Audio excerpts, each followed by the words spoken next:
pembahasan yang akan kita bahas yaitu yang pertama kompetensi dasar dan materi pokok, lalu yang kedua indikator dan tujuan pembelajaran, yang ketiga pendekatan, model, dan metode pembelajaran, dan yang terakhir sistematika urutan materi. Pertama yaitu mengenai kompetensi dasar dan materi pokok. KD 3.7 menganalisis sistem peredaran darah pada manusia dan memahami gangguan pada sistem peredaran darah serta upaya menjaga kesehatan sistem peredaran darah. KD 4.7 menyajikan hasil percobaan pengaruh aktivitas atau jenis, intensitas, dan durasi dengan frekuensi denyut jantung. Materi pokoknya yaitu sistem peredaran darah pada manusia.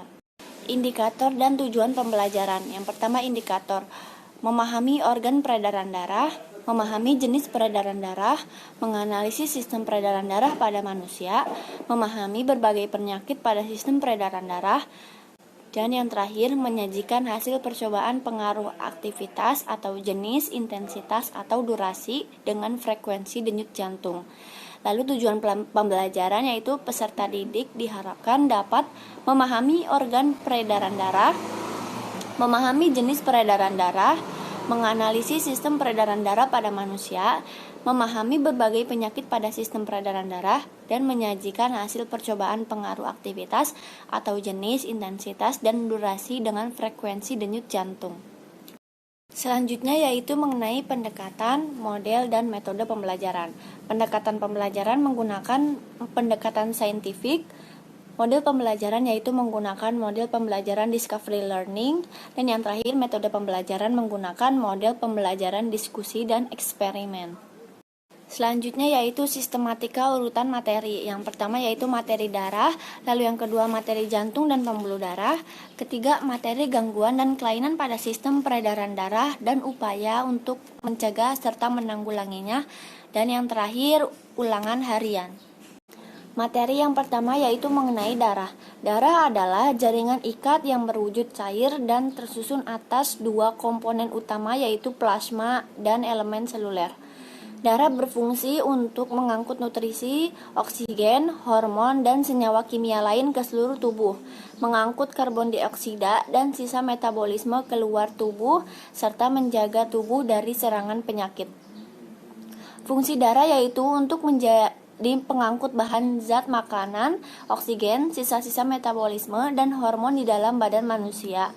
Selain itu, darah juga menjadi penjaga kadar asam basa, cairan tubuh, dan pengontrol suhu badan. Plasma darah 55% terdiri atas air dan zat-zat terlarut. Elemen seluler 45% terdiri atas sel darah atau eritrosit sebanyak 99%, sel darah putih atau leukosit, dan keping darah atau trombosit. Komponen penyusun darah. Plasma darah tersusun atas 91,5% air atau H2O dan 8,5% zat-zat terlarut. Zat-zat terlarut tersusun atas protein dan zat-zat lain.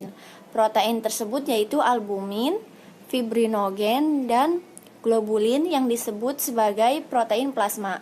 Zat-zat lain yaitu sari makanan, mineral, hormon, antibodi, urea, dan karbon dioksida. Selanjutnya yaitu eritrosit.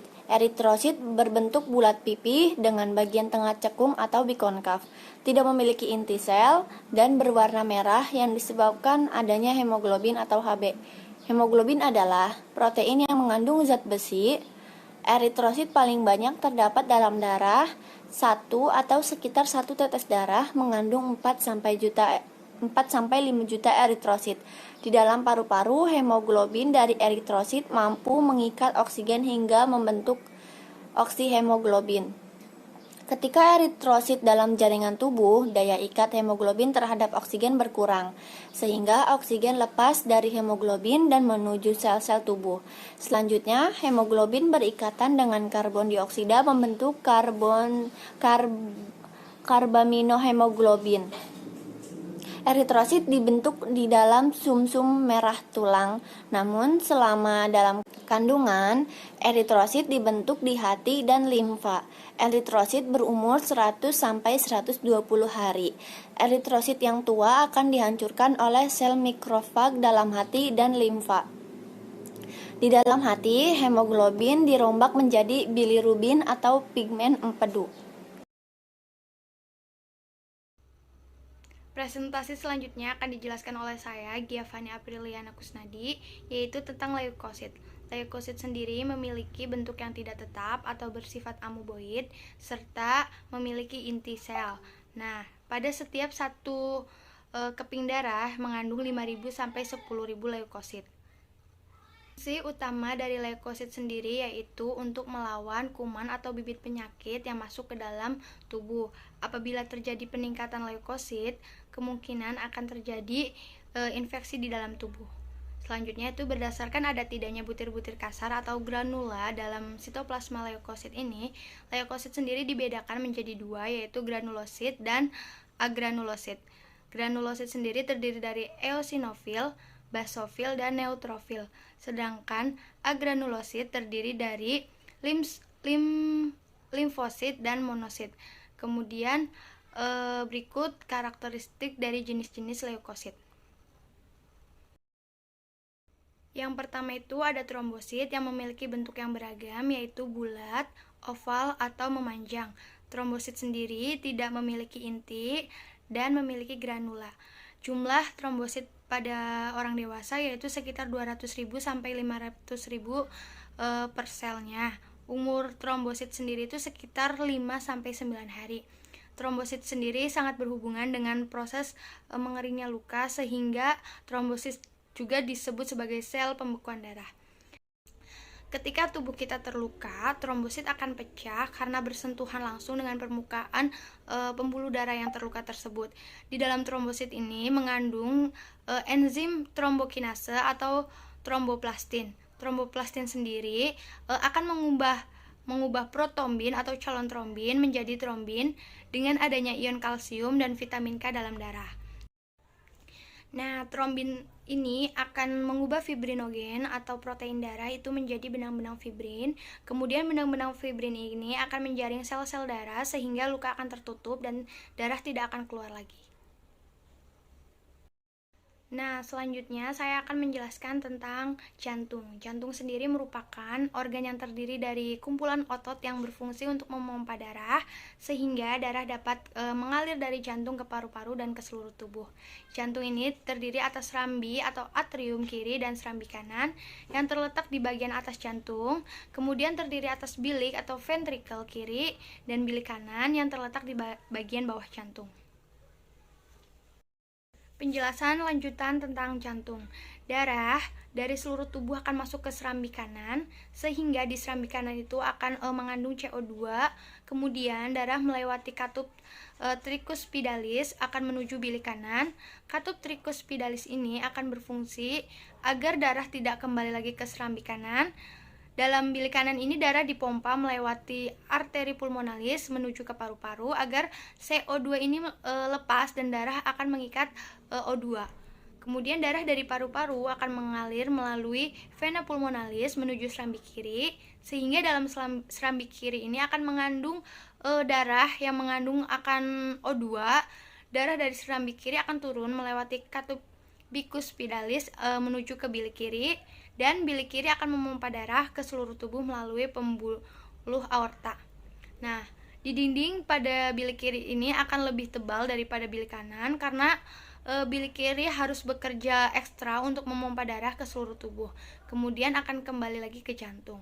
Sedangkan pada bilik kanan hanya memompa darah ke paru-paru, kemudian kembali lagi ke jantung. Pada beberapa orang, pacu jantung ini mengalami gangguan sehingga tidak dapat mengatur irama detak jantung dengan normal. Hal ini membuat para ilmuwan membuat alat pacu jantung dengan energi dari baterai, seperti yang dijelaskan pada gambar.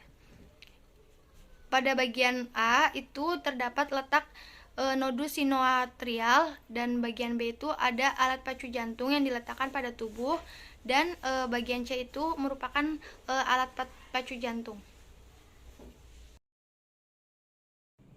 Selanjutnya saya akan menjelaskan tentang pembuluh darah. Pembuluh darah sendiri ada 3, yaitu pembuluh darah nadi atau arteri, pembuluh darah vena, dan pembuluh darah kapiler.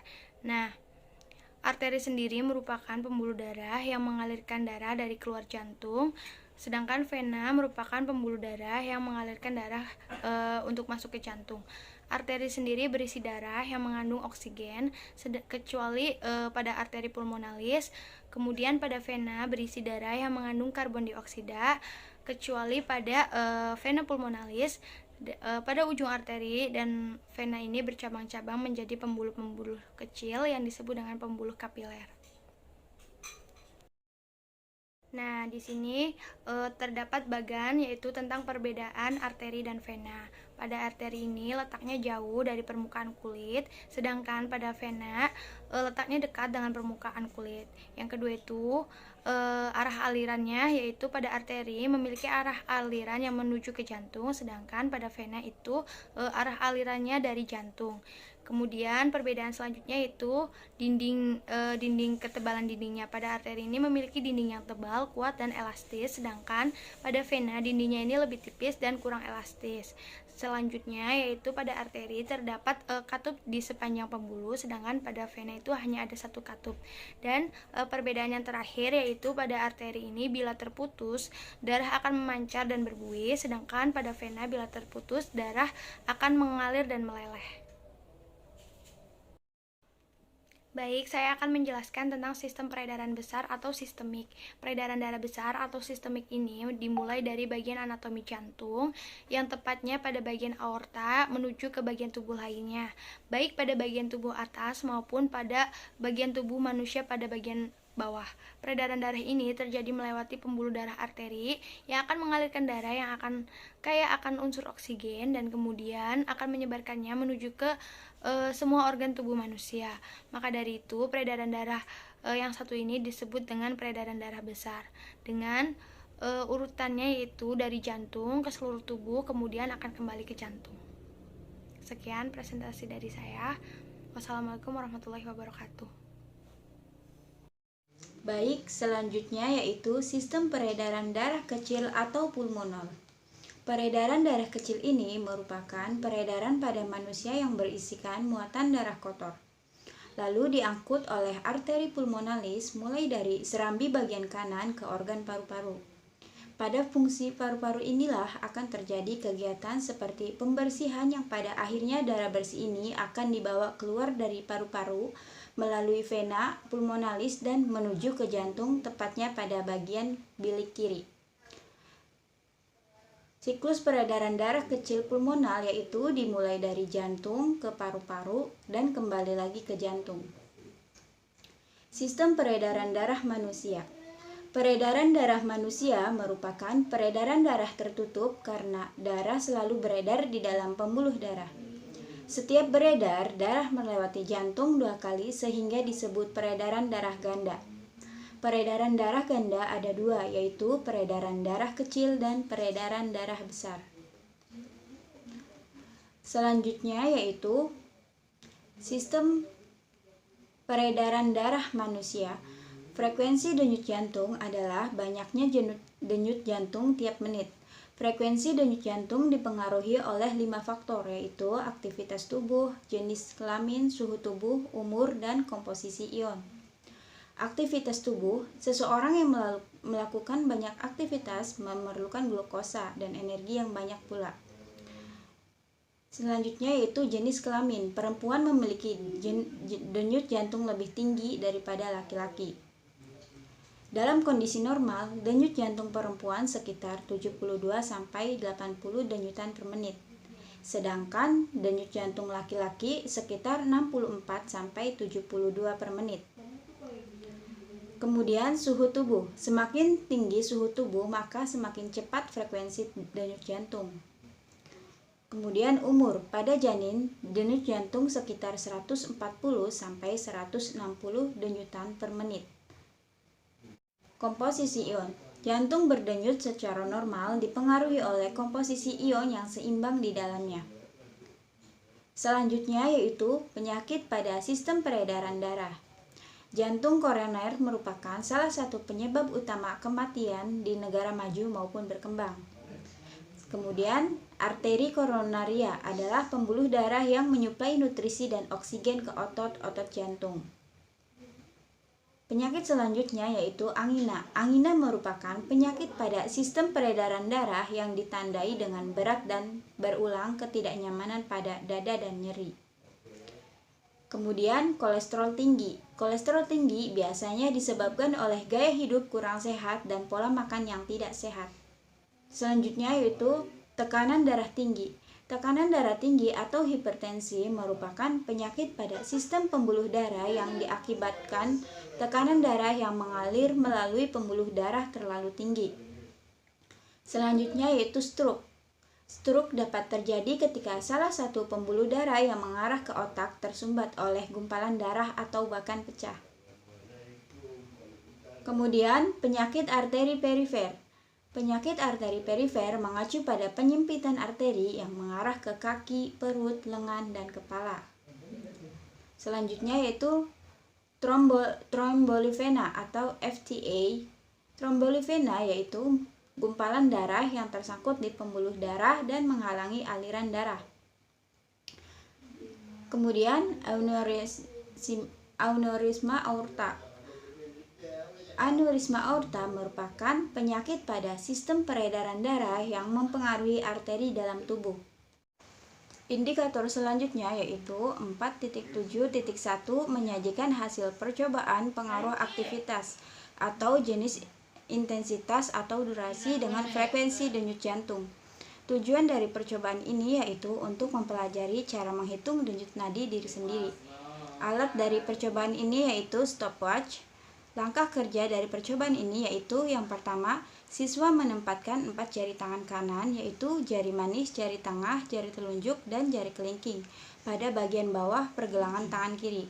Sedangkan ibu jari diletakkan pada bagian atas pergelangan tangan kiri. Yang kedua, lalu ibu jari tangan siswa mencari denyut nadi sampai ketemu pada bagian pergelangan tangan kiri bagian atas tersebut. Yang ketiga yaitu setelah denyut nadi ketemu, siswa menghitung denyut nadi selama 1 menit. Ulangi langkah-langkah perhitungan denyut nadi tersebut sampai 3 kali. Yang keempat yaitu masukkan data hasil percobaan denyut nadi selama 1 menit tersebut ke dalam tabel. Langkah yang terakhir yaitu siswa berlari-lari di tempat, lalu menghitung kembali denyut nadi. Caranya sama dengan langkah 1 sampai dengan langkah 3. Ulangi sebanyak 3 kali, lalu masukkan data percobaan jumlah denyut nadi ke dalam tabel.